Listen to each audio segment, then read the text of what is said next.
It's so sad that the American left constantly capitulates and supports libs to defeat the far right, and now libs are like, no, fuck leftists, we don't want them. No, I think every leftist understands that liberals are inherently antagonistic towards them. What are you talking about? What leftist is like saying, oh man, we love liberals, like there's nothing we can do? I think that the sobering examination of American politics requires you to come to terms with the reality that we have a duopoly. We have two capitalist parties that represent bourgeois interests, that represents the interests of capital, right? Represents corporate interests only above all else. Regardless of that, your goal should be to try and force at least one of the two parties into adopting certain frameworks that you have been advocating for. Is this not the same as economic anxiety excuse? No.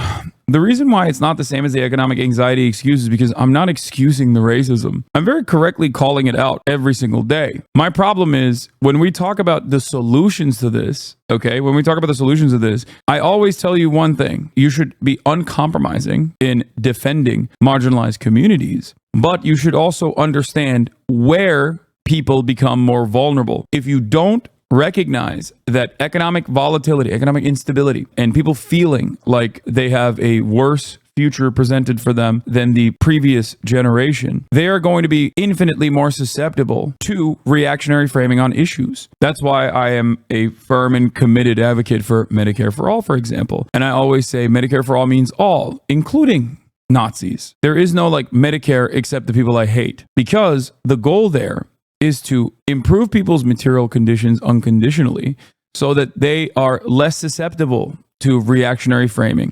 This does not mean that this will magically cause racism to perish. It doesn't mean that at all. And there will be people who fight tooth and nail every step of the way. But one, it is the right thing to do regardless, because everyone deserves a life of dignity. And two, the goal is to eliminate the underlying problems that make people more susceptible to right-wing framing in an environment where white supremacist attitudes are taken for granted. That's why Republicans can so easily point to things that are going on, like pre-existing oppressive structures, and say, that's just common sense. That's just common sense. We want more of this common sense.